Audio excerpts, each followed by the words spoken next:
গভীরে ডুবে আপনাদের স্বাগত। আজ আমরা একটা বেশ গভীর ধর্মতত্ত্বীয় আলোচনা শুরু করতে চলেছি। হুম। আমাদের হাতে কিছু লেখালেখি আর শাস্ত্রীয় ব্যাখ্যা আছে, যেগুলোর উপর ভিত্তি করে আমরা বোঝার চেষ্টা করব মানে পাপের ক্ষমা পাওয়ার সাথে পবিত্র আত্মার প্রাপ্তির সম্পর্কটা ঠিক কেমন। ঠিক। আর যীশুখ্রিস্টকে নিয়ে যে নানা রকম সাক্ষ্য দেওয়া হয়েছে, সেগুলোর আসল মানেটাই বা কী। আমরা একটু দেখব পিতা ঈশ্বর, পুত্র যিশু আর পবিত্র আত্মা তারা নিজেরা কিভাবে তার বিষয়ে সাক্ষ্য দিচ্ছেন, অবশ্যই। আর কেনই বা কিছু মানুষ সেই সাক্ষ্যটা নিল না, মানে তাকে প্রত্যাখ্যান করল। আর সবশেষে এই সব কিছুর ফলে বিচার ব্যাপারটা ঠিক কিভাবে সম্পন্ন হবে। হ্যাঁ, আজকের আলোচনার ভিত্তিই হলো কিছু ধর্মতত্ত্বীয় বিশ্লেষণ, যেগুলো বাইবেলের বেশ কিছু সূত্র ব্যবহার করে এই দিকগুলো তুলে ধরেছে। আমাদের মূল লক্ষ্য হল এই উৎসগুলোর গভীরে গিয়ে এটা বোঝা যে ক্ষমা পাবার পর ঠিক কিভাবে পবিত্র আত্মার আগমন হয়, আর যীশুখ্রিস্টকে নিয়ে এই যে এত সাক্ষ্য আর তার মাধ্যমে যে বিচার হবে, এর আসল নির্যাসটা কি। হুম। চলুন তাহলে এই বিষয়গুলো একটু খুঁটিয়ে দেখা যাক। বেশ, তাহলে শুরু করা যাক একদম গোড়ার বিষয় দিয়ে, ক্ষমা এবং পবিত্র আত্মার আগমন। প্রেরিত পুস্তকের কথায় যদি আসি, সেখানে তো বলা আছে অনুতাপ করলে, যিশুর নামে বাপ্তিস্ম নিলে আর পাপের ক্ষমা পেলে ঠিক। পবিত্র আত্মাকে উপহার হিসাবে পাওয়া যায়। এই যোগসূত্রটা মানে ঠিক কিভাবে কাজ করে? এটা তো খুবই মৌলিক একটা বিষয়, তাই না? আসলে ক্ষমা পাওয়াটাই যেন পবিত্র আত্মার জন্য দরজাটা খুলে দেয়। শাস্ত্র আরও গভীরে গিয়ে বলছে। যেমন যেমন ধরুন, ফিলিপিও 2:9 পদে আছে, পুত্র পিতার নাম উত্তরাধিকার সূত্রে পেয়েছেন। আবার যোহান 14:26 বলছে, পবিত্র আত্মা আসেন কার নামে? পুত্রের নামে। আর প্রেরিত 10:43 পদ তো নিশ্চিত করেই বলছে যে পুত্রের ওপর বিশ্বাস করলেই পাপের ক্ষমা মেলে। সুতরাং এই ক্ষমা পাওয়া মানুষগুলোই পবিত্র আত্মা লাভ করার অধিকারী হয়। একদম, তারাই অধিকারী হয়। আর ইব্রিয়দের কাছে লেখা পত্রে একটা কথা আছে না, 10-19 পদে, যে এই ক্ষমার মাধ্যমে বিশ্বাসীরা মহাপবিত্র স্থানে প্রবেশের অধিকার পায়। এটা শুনে তো পুরনো নিয়মের মন্দিরের কথা মনে হয়, ঠিক ধরেছেন। যেখানে মহাযাজক বছরে একবার যেতেন। এখানে কি সেই রকম কিছু? খুব ভালো একটা প্রশ্ন। দেখুন, একদিকে প্রেরিত 2:34 স্পষ্ট বলছে, আমরা কিন্তু সশরীরে স্বর্গে পিতার সিংহাসনের কাছে যেতে পারি না, যদিও যিশু সেখানে আমাদের জন্য কথা বলেন রোমিও 8:34 অনুযায়ী। হুম। কিন্তু অন্যদিকে 1 করিন্থীয় 6:19-এর 3:16 পদের দিকে যদি তাকান, সেখানে কি বলা হচ্ছে? বিশ্বাসী নিজের দেহই এখন পবিত্র আত্মার মন্দির বা বাসস্থান। নিজের দেহ? হ্যাঁ, একটু ভাবুন ব্যাপারটা। পুরনো নিয়মের সেই মহাপবিত্র স্থান, যেখানে ঈশ্বরের বিশেষ উপস্থিতি ছিল, সেটাই এখন বিশ্বাসীর নিজের শরীর, কারণ পবিত্র আত্মা সেখানে বাস করছেন। বাহ! তাই রূপক অর্থে বিশ্বাসীর দেহই হয়ে উঠছে সেই মহাপবিত্র স্থান। এই রূপান্তরটা কিন্তু অসাধারণ। তার মানে ঈশ্বরের সান্নিধ্য এখন এতটা ব্যক্তিগত। ঠিক। আর আপনি বলছিলেন পবিত্র আত্মা আসেন পুত্রের নামে। যিশু নিজেও তো সাহায্যকারী, তাই না? 1 যোহনে আছে। একদম ঠিক বলেছেন। যোহান 14:15 অধ্যায়ে পবিত্র আত্মাকে প্যারাক্লেটস বলা হয়েছে, মানে সাহায্যকারী, উকিল, পরামর্শদাতা। আবার 1 যোহান 2:1 পদে স্বয়ং পুত্রকেও একই শব্দে প্যারাক্লেটস বলা হয়েছে, যিনি পিতার কাছে আমাদের পক্ষ নেন। ও আচ্ছা। আর পিতা এই সাহায্যকারী আত্মাকে পাঠান পুত্রের নামে। আসলে ঈশ্বরের ক্ষমা গ্রহণ করার পরেই কিন্তু এই আত্মিক সম্পর্ক আর তার সাহায্য পাওয়াটা সম্ভব হয়। বোঝা গেল। তাহলে ক্ষমা পেলে পবিত্র আত্মার আগমন ঘটছে, কিন্তু স্বয়ং যীশুখ্রিস্ট, যার নামে এই ক্ষমা, তার বিষয়ে সাক্ষ্য কারা দিয়েছিল, আর সেই সাক্ষ্য কি সবাই গ্রহণ করেছিল? এখানেই বিষয়টা আরও জটিল আর আকর্ষণীয় হয়ে ওঠে। পিতা, পুত্র এবং পবিত্র আত্মা তিনজনই সাক্ষ্য দিয়েছেন যে যিশুই হলেন ঈশ্বরের সেই প্রতিশ্রুত পুত্র। তিনি খ্রিস্ট বা মশিহা। তার মৃত্যুর পেছনেও তার একটা ভূমিকা ছিল, যেমনটা আমরা সুসমাচারে দেখতে পাই। ঠিক। দ্বিতীয়ত, মন্দ আত্মারা, তারা কিন্তু যিশুকে ঈশ্বরের পুত্র বলে চিনতে পেরেছিল, ভয়ও পেত তাকে, কিন্তু তার অনুসরণ করেনি। শুধু চেনা বা ভয় পাওয়াটাই যথেষ্ট নয় তাহলে? একেবারেই না। যাকব 2:19 পদে যেমন ইঙ্গিত আছে, শুধু বিশ্বাস করলেই তো হয় না, মন্দ আত্মারাও তো এক অর্থে বিশ্বাস করে আর কাঁপে। ঠিক। আর মানুষের প্রত্যাখ্যান, বিশেষ করে সেই সময়ের যারা ধর্মীয় নেতা ছিলেন, তাদের সমস্যাটা কোথায় ছিল? তাদের প্রত্যাখ্যানের কারণগুলো বেশ গভীর আর অনেকগুলো দিক আছে। যোহান বারবার উল্লেখ করেছেন, স্পষ্ট প্রমাণ চোখের সামনে থাকা সত্ত্বেও তারা বিশ্বাস করতে রাজি ছিল না। কেন? সমস্যাটা কোথায়? আসল সমস্যা ছিল তাদের ভেতরে, তাদের অন্তরে। যোহন 3:19-20 বদ যেমন বলছে, তারা আলোর চেয়ে অন্ধকারকেই বেশি ভালোবেসেছিল, নিজেদের মন্দ কাজগুলোকে। এর পেছনে কি শুধু আধ্যাত্মিক কারণে ছিল, নাকি অন্য কিছুও? অবশ্যই জাগতিক বিষয়ও জড়িত ছিল। লোভ, টাকা পয়সা, ক্ষমতা, এগুলোর প্রতি আসক্তি তাদের একরকম অন্ধ করে দিয়েছিল। তারা ঈশ্বরের গৌরবের চেয়ে মানুষের প্রশংসা বেশি পছন্দ করত। শাস্ত্র তো তারা জানত। জানত, কিন্তু সেই জ্ঞান তারা ব্যবহার করত নিজেদের স্বার্থে, সত্যকে জানার জন্য বা মানার জন্য নয়। মথি 23 অধ্যায় যিশু তাদের এই ভণ্ডামির কি কঠোর সমালোচনা করেছেন। তার মানে তারা যে বলতো আমরা মসির ব্যবস্থা মানি, সেটা আসলে একটা অজুহাত। অনেকটাই তাই। আসল কারণ ছিল, যিশু যখন তাদের অনুতাপ করতে বলতেন, সেটা তাদের অহংকারে লাগত। তারা মুখে ঈশ্বরের কথা বলতো, কিন্তু তাদের জীবনযাত্রা ছিল একদম উল্টো। তিত 1.16 পদে এরকমই কিছু আছে না? হ্যাঁ, ঠিক ধরেছেন।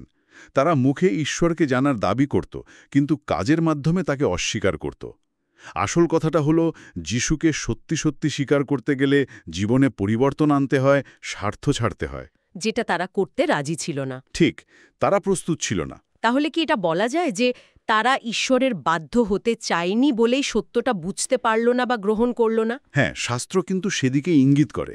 যেমন ধরুন যোহান 12 বা রোমিও 1 অধ্যায়ে বলা হয়েছে, যখন মানুষ বারবার সত্যকে প্রত্যাখ্যান করে, অবাধ্য জীবন কাটায়, তখন ঈশ্বরও এক অর্থে তাদের সেই কঠোরতার মধ্যেই থাকতে দেন। ঈশ্বর জোর করেন না। না, ঈশ্বর কাউকে জোর করে বিশ্বাস করান না বা বাধ্য করেন না। তিনি অনুগ্রহ দেন, কিন্তু সেই অনুগ্রহ গ্রহণ করা বা না করা সেটা মানুষের ইচ্ছার ওপর। প্রত্যাখ্যান মানে হয় অনুগ্রহ না পাওয়া, অথবা ঈশ্বরের দেওয়া অনুগ্রহকে জেনে বুঝে অস্বীকার করা। বিষয়টা সত্যি ভাবার মতো। একদিকে এই প্রত্যাখ্যান, অন্যদিকে কিন্তু জোরালো ঐশ্বরিক সাক্ষ্যও ছিল। পিতা ঈশ্বর নিজে কিভাবে যিশুর বিষয়ে সাক্ষ্য দিয়েছিলেন। পিতা বিভিন্ন আশ্চর্য উপায়ে সাক্ষ্য দিয়েছেন। যেমন ধরুন, যিশুর বাপ্তিস্মের সময় বা রূপান্তরের পাহাড়ে আকাশ থেকে বাণী ভেসে এসেছিল, ইনি আমার প্রিয় পুত্র, এর কথায় শোনো। হ্যাঁ, মনে পড়ছে। এছাড়াও যিশুর মাধ্যমে যে সমস্ত অলৌকিক কাজ আর চিহ্ন দেখানো হয়েছিল, সেগুলোও তো পিতারই সাক্ষ্য ছিল। যোহান যেমন বলেছেন, মানুষের সাক্ষীর চেয়ে ঈশ্বরের সাক্ষ্য অনেক বেশি শক্তিশালী। পুত্রকে অবিশ্বাস করা মানে পিতাকেও অবিশ্বাস করা। ঠিক তাই, যোহান সে কথাই বলেছেন। আর পুত্র নিজে, যিশু নিজে কিভাবে নিজের পরিচয় দিয়েছিলেন? যিশু তো খুব স্পষ্টভাবেই নিজের পরিচয় দিয়েছেন। তিনি নিজেকে মসিহ বলেছেন, ঈশ্বরের পুত্র বলেছেন, এমনকি পরোক্ষভাবে নিজেকে ঈশ্বর বলেও দাবি করেছেন, যা শুনে তৎকালীন ধর্মীয় নেতারা খুব রেগে গিয়েছিল। হ্যাঁ। তবে সবচেয়ে বড় প্রমাণ ছিল তার পুনরুত্থান, মৃত্যু থেকে বেঁচে ওঠা। রোমিও 1:3-4 পদ অনুযায়ী এটাই প্রমাণ করে যে তিনি সত্যিই ঈশ্বরের পুত্র। ইব্রেও 1:2-1 পদেও তো আছে, ঈশ্বর আগে ভাববাদীদের মাধ্যমে কথা বললেও শেষে পুত্রের মাধ্যমে বলেছেন। একদম, পুত্রের মাধ্যমেই নিজের পূর্ণাঙ্গ প্রকাশ দিয়েছেন। ইব্রিয়দের কাছে লেখা পত্রে একটা সতর্কবাণীও তো দেওয়া হয়েছিল, তাই না, এ বিষয়ে? হ্যাঁ, সেখানে একটা তুলনা করা হয়েছে। যদি দূতেদের মাধ্যমে দেওয়া ঈশ্বরের বাক্য অমান্য করার শাস্তি থাকে, তাহলে স্বয়ং পুত্রের মুখ থেকে আসা পরিত্রাণের বাণী যদি কেউ অবহেলা করে, তার পরিণতি তো আরও মারাত্মক হবে। ঠিক, এটা পুত্রের সাক্ষ্যের গুরুত্বটাকেই তুলে ধরে। তৎকালীন নেতারা যে তাকে চিনতে পারেনি, তার কারণ হিসেবে কিন্তু সেই লোভ আর অন্তরের অন্ধত্বকেই দায়ী করা হয়েছে। আচ্ছা, এবার আসি পবিত্র আত্মার সাক্ষ্যের বিষয়ে। তিনি কিভাবে বিশ্বাসীদের কাছে যিশুর বিষয়ে সাক্ষ্য দেন, মানে ভেতরের সাক্ষ্যটা কেমন? পবিত্র আত্মা সরাসরি বিশ্বাসীর অন্তরে কাজ করেন। তিনি যীশুখ্রিস্টের সত্যতা, তার ঈশ্বরত্ব, তার কাজ, এগুলো অন্তরে পরিষ্কার করে দেন।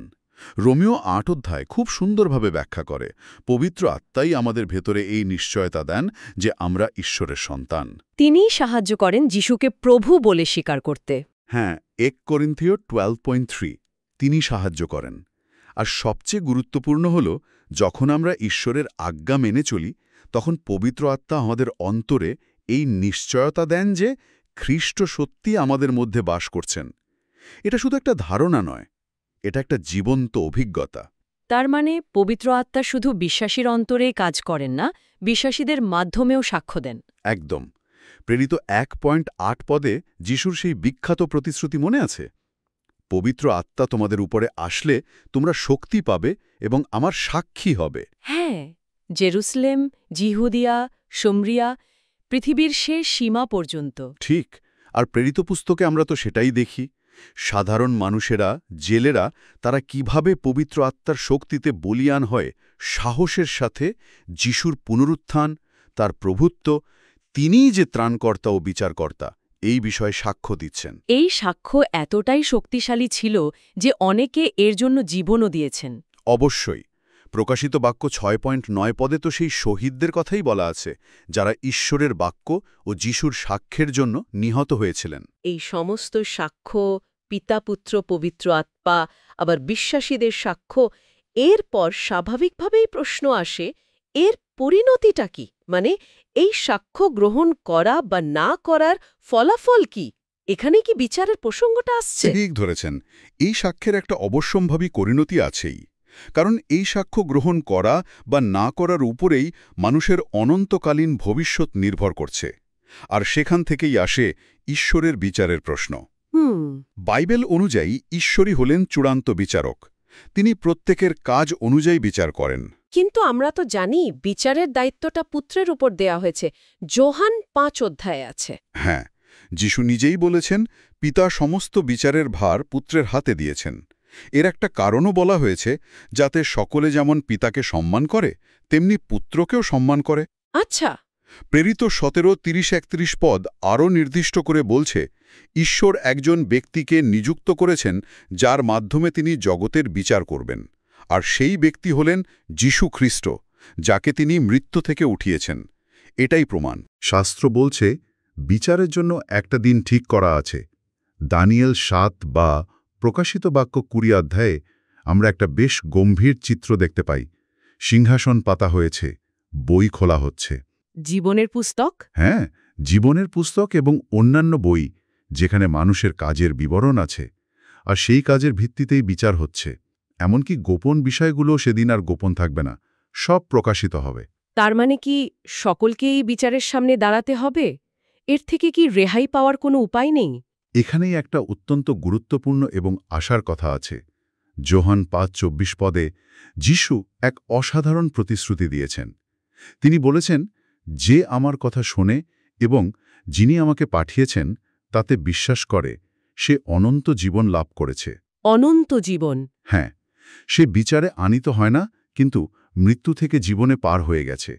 এর মানে হল, যারা খ্রিস্টে জেনুইনলি বিশ্বাস করে এবং তার কথা মেনে চলে, তারা সেই অর্থে বিচারের সম্মুখীন হয় না, মানে দণ্ডাজ্ঞার জন্য নয়, কারণ খ্রিস্ট তাদের হয়ে মূল্য দিয়ে দিয়েছেন।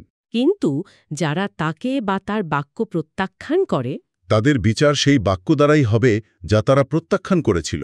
যোহান 12:48 পদে যিশু নিজেই একথা বলেছেন।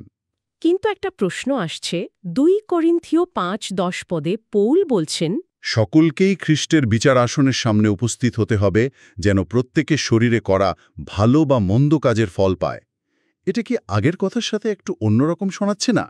এটা একটা খুব জরুরি প্রশ্ন, আর অনেকেই এটা নিয়ে দ্বিধায় পড়েন। দেখুন, দুটো বিষয়ই আসলে সত্যি, কিন্তু প্রেক্ষাপটটা বুঝতে হবে। বিশ্বাসীরা বিচারের সম্মুখীন হন না, এর মানে হল তাদের অনন্তকালীন দণ্ডাজ্ঞা হবে না। কারণ খ্রিস্টের ওপর বিশ্বাস দ্বারা তারা ক্ষমা আর অনন্ত জীবন পেয়ে গেছে। তাহলে তাদের বিচার কিসের জন্য? তাদের জীবনে করা কাজের বিচার হবে পুরস্কার বা প্রতিদান নির্ণয়ের জন্য, দণ্ডাজ্ঞার জন্য নয়। কে কতটা বিশ্বস্তভাবে চলেছে তার উপর ভিত্তি করে। কিন্তু যারা খ্রিস্টকে প্রত্যাখ্যান করেছে, তাদের বিচার হবে তাদের কাজের ভিত্তিতে এবং ঈশ্বরের বাক্য অমান্য করার জন্য।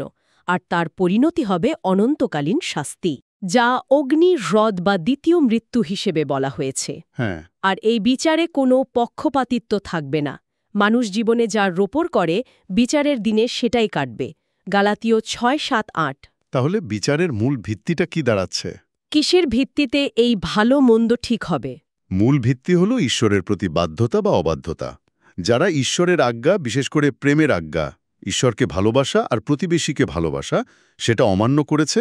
যারা ঈশ্বরকে প্রত্যাখ্যান করেছে, অন্যদের ওপর অত্যাচার করেছে, ঠিক, তাদের বিচার হবে। তবে এখানে মনে রাখতে হবে এই বাধ্যতা কিন্তু আসে ঈশ্বরের অনুগ্রহের মাধ্যমেই। পরিত্রাণ তো অনুগ্রহের দ্বারাই হয়, এফিসীয় 2:8। কিন্তু সেই অনুগ্রহ গ্রহণ করে বাধ্য জীবনযাপন করাটা জরুরি। অনুগ্রহ প্রত্যাখ্যান করলে বা অবাধ্য জীবন কাটালে বিচারের সম্মুখীন হতে হয়। বিচার আসলে কি করে? মানুষের কাজের মাধ্যমে তার হৃদয়ের আসল উদ্দেশ্যটা প্রকাশ করে দেয়। মথি 15:18। আর বিচারের কর্তৃত্বের যে বিষয়টা বলছিলেন, হ্যাঁ, সৃষ্টিকর্তা হিসাবে এবং সবকিছুর উত্তরাধিকারী হিসেবে পুত্র যীশুখ্রিস্টই এই বিচারের কর্তৃত্ব পেয়েছেন। তিনি সৃষ্টির মালিক, তাই সৃষ্টির শেষ পরিণতি নির্ধারণ করার অধিকারও তারই। আচ্ছা, ঈশ্বরের আজ্ঞাগুলো কি খুব কঠিন? সেগুলো পালন করা কি আদৌ সম্ভব? 1 যোহন 5:3 পদ কিন্তু বলছে ঈশ্বরের আজ্ঞাগুলো দুর্বহ বা কঠিন নয়। মূল আজ্ঞাটা কি? প্রেম। ঈশ্বরকে ভালোবাসা, প্রতিবেশীকে ভালোবাসা। এই আজ্ঞাগুলো কি ঈশ্বরের চরিত্রকে দেখায়? একদম। এগুলো ঈশ্বরেরই চরিত্রকে প্রতিফলিত করে, আর এগুলো মানুষকে সাহায্য করে যেন তারা ঈশ্বরের প্রতিমূর্তিতে ধীরে ধীরে রূপান্তরিত হতে পারে। আর যীশুখ্রিস্ট নিজে তার জীবন ও মৃত্যুর মাধ্যমে এই প্রেমের আজ্ঞা চূড়ান্তভাবে পালন করে দেখিয়েছেন। তিনিই যেন মূর্ত আজ্ঞা। আর যিশুর নিজের যে নিষ্পাপ জীবন, সেটা কিভাবে তাকে বিচারের অধিকার দেয়? কারণ শাস্ত্র বলছে পাপের বেতন মৃত্যু, রোমিও 6:23। যিশুর পুনরুত্থান প্রমাণ করে যে মৃত্যু তাকে ধরে রাখতে পারেনি। কেন পারেনি? কারণ তিনি ছিলেন সম্পূর্ণ নিষ্পাপ। ঈশ্বরের সমস্ত আজ্ঞা তিনি নিখুঁতভাবে পালন করেছেন। আদি পুস্তক 18.25 পদে অব্রাহাম যেমন বলেছিলেন, সমুদয় পৃথিবীর বিচারকর্তা কি ন্যায় বিচার করবেন না? একজন নিষ্পাপ এবং ধার্মিক ব্যক্তিই পারেন সত্যিকারের ন্যায় বিচার করতে। তাই যিশুই সেই যোগ্য বিচারক। বিশ্বাস বা অনুগ্রহ নিয়ে কিছু ভুল ধারণার কথাও তো শোনা যায়। যেমন অনেকে হয়তো ভাবে, যেহেতু অনুগ্রহে পরিত্রাণ, তাই আমি যেমন খুশি চলি, ঈশ্বর তো ক্ষমা করেই দেবেন। হ্যাঁ, এই ধারণাটা নতুন নয়। রোমীয়দের কাছে লেখা পত্রে পৌল এই ধরনের চিন্তার তীব্র বিরোধিতা করেছেন। তিনি প্রশ্ন তুলেছেন, আমরা কি পাপ করতে থাকব যাতে অনুগ্রহ বৃদ্ধি পায়? কখনো না। আবার কেউ কেউ হয়তো ভাবে, ভালো উদ্দেশ্যে একটু আধটু মন্দ কাজ করা যায়, যেমন কাউকে বিশ্বাসে আনার জন্য একটু মিথ্যা বলা। এটাও শাস্ত্র সমর্থন করে না। রোমিও 3.78 পদে পৌল এই যুক্তি খণ্ডন করেছেন। মুখে বিশ্বাসের দাবি করা অথচ জীবনটা চলছে অবাধ্যতায়। মতি 7 অধ্যায়ে যিশু বলেছেন, এই ধরনের বিশ্বাস অর্থহীন। জাকবও তো বলেছেন, মন্দ আত্মারাও বিশ্বাস করে আর কাঁপে। ঠিক, তাই দাবির চেয়ে বাধ্যতা অনেক বেশি গুরুত্বপূর্ণ। অনুগ্রহে সাড়া দিয়ে বাধ্য জীবনযাপন করাটাই আসল। তাহলে শেষ পর্যন্ত এই বিচার কি সত্যিই দরকার? ঈশ্বর তো প্রেমময়, তিনি কি সবাইকে এমনি ক্ষমা করে দিতে পারেন না? বিচার অপরিহার্য, কারণ বিচার না থাকলে পৃথিবীতে অন্যায়, বিশৃঙ্খলা আর দুঃখ কষ্ট চলতেই থাকবে। পাপকে যদি ক্রমাগত প্রশ্রয় দেওয়া হয়, সেটা ঈশ্বরের প্রেমময় চরিত্রের বিরুদ্ধেই যায়। হুম। ঈশ্বরের ন্যায় বিচারের দাবি হল আইন ভাঙলে তার পরিণতি ভোগ করতে হবে। তবে হ্যাঁ, শাস্তির মাত্রার তারতম্য থাকবে। কে কতটা জেনে পাপ করেছে তার ওপর ভিত্তি করে দায়িত্ব আলাদা হবে। লুক 12 অধ্যায়ে আছে। আর সবচেয়ে গুরুত্বপূর্ণ হল ঈশ্বরের ধার্মিকতা। সেটা অপরিবর্তনীয়। যাকুব 1:17। তার আজ্ঞাগুলো স্থির। তিনি যা দাবি করেন তা পালন করা সম্ভব। আর এর চূড়ান্ত প্রমাণ তিনি দিয়েছেন নিজে মানুষ হয়ে এসে আমাদের জন্য নিজের প্রাণ দেওয়ার মাধ্যমে। যোহান 15:13। দারুণ একটা আলোচনা হলো আজ। পুরো বিষয়টা যদি একটু গুছিয়ে বলি, আমরা দেখলাম কিভাবে পাপের ক্ষমা পেলে পবিত্র আত্মার আগমন ঘটে, যিনি আমাদের অন্তরে এবং আমাদের মাধ্যমে যিশুর বিষয়ে সাক্ষ্য দেন। হুম। আমরা পিতা, পুত্র ও পবিত্র আত্মার দেওয়া সাক্ষ্যগুলো দেখলাম। আবার কেন মানুষ সেই সাক্ষ্য প্রত্যাখ্যান করে, সেই কারণগুলো একটু বোঝার চেষ্টা করলাম। ঠিক। আর সবশেষে জানলাম, এই সাক্ষ্যের প্রতি আমাদের সাড়া দেওয়ার ভিত্তিতেই খ্রিস্টের মাধ্যমে চূড়ান্ত বিচারটা নির্ধারিত হবে, যেখানে আমাদের কাজের মাধ্যমে ভেতরের আসল অবস্থাটা প্রকাশ পাবে। একদম ঠিক বলেছেন। আলোচনাটা এখানে শেষ হচ্ছে, কিন্তু একটা প্রশ্ন হয়তো ভাবনার জন্য রেখে যাওয়া যায়। বলুন। যেহেতু আমরা দেখলাম বিচারটা শেষ পর্যন্ত আমাদের কাজের ওপর নির্ভর করছে, আর সেই কাজ আবার ঈশ্বরের অনুগ্রহ থেকে জন্ম নেওয়া বাধ্যতারই ফল হওয়া উচিত, তাহলে ঈশ্বরের আজ্ঞাগুলোর প্রকৃতি, বিশেষ করে ওই প্রেমের আজ্ঞা যা যিশু তার জীবন আর আত্মত্যাগের মাধ্যমে শিখিয়েছেন, সেটা নিয়ে যদি আমরা আরেকটু গভীরভাবে ভাবি, তাহলে অনুগ্রহের সাথে আমাদের সম্পর্ক আর আমাদের প্রতিদিনের জীবনযাত্রা, আমাদের কাজকর্ম, এগুলোর ওপরের কী প্রভাব পড়া উচিত, এটা হয়তো আমাদের বোঝাপড়াকে নতুন একটা দিকে নিয়ে যেতে পারে।